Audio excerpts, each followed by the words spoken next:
In 1943, 1944, we know the Jews in Europe, the ones who are still alive are in concentration camps all over Europe, suffering unimaginable existence.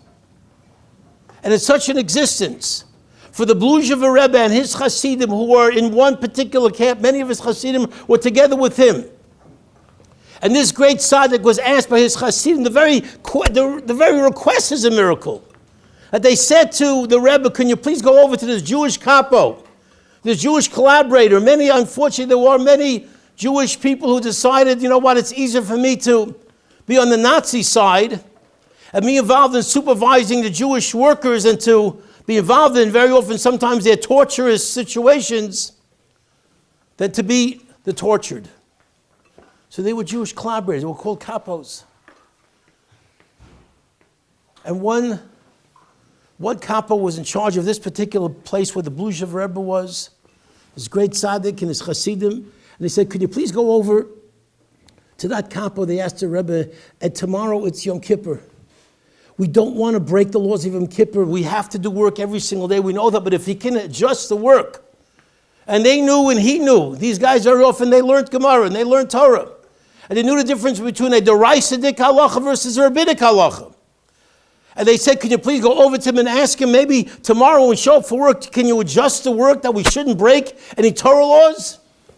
Could just be only rabbinic laws? And we can actually fulfill the laws of Yom Kippur in the concentration camp? Unimaginable request. The request itself is miraculous. And when he went over and he asked the Jew, the capo was very dismissive and told the Rebbe, please get out of here, please move. I'm not interested. But yet the next day, when the Jew showed up for work, what happened? He adjusted the work. And the story goes, and there are many eyewitnesses to this story because many people were there. The Bluzhever Rebbe survived with his Chasim, many of his Chasim, they survived the war.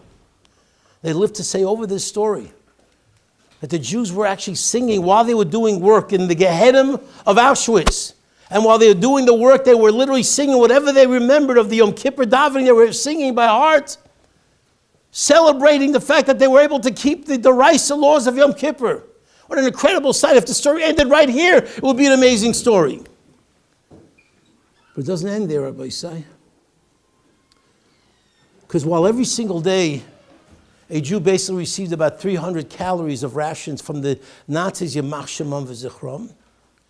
On this particular day, the doors opened up, and Nazis opened up, rolled in a table, with all types of delicious delicacies, and says, Jews, you're eating today. And it was the most horrific sight you can ever imagine, no matter how hungry they might have been. And what they saw next, Rabbi Isai, no one in the world could have believed. That capo who dismissed the Rebbe yesterday, but that capo who somehow a spark was lit in his neshama, a spark that we have all in our neshama, that Baruch Hashem don't have to be so embedded, so deep, that's all right on the surface, ready to be ignited on a daily basis. But that capo, something happened. We went over to the Nazi who rolled in the table, rolled in all the fancy food, and he said, oh, we're not eating today. Today is Yom Kippur, it's our holiest day. We're not eating today. Nazi looks at him. We're not eating today? You're not eating today? Are you out of your mind? Okay, yes, you're eating today. And the Jews are eating today, and he takes out a gun. And he repeats those words. And he points a gun right to his head. And the horrors in the Gehenim of Auschwitz. And he points a gun to his head and he says, Jew, you're eating and they're eating, because otherwise it'll be the last thing you ever see in your life. And looking down the barrel of a gun, Rabbi Isai, he said, you are eating today. He says, the Jew answers, no, today's Yom Kippur. We're not eating today. With those words, he died al pi Kiddush Hashem.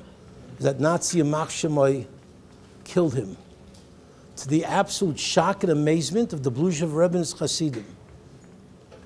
That a Jew yesterday, you would not give literally a wooden nickel for his neshama. You would say, what's possible for this Jew? A collaborator with the Nazis? And literally in just seconds, something happened in minutes, and he transformed himself to somebody who's really willing to look at the barrel of a gun and say, we're not eating today because it's Yom Kippur, our holiest day?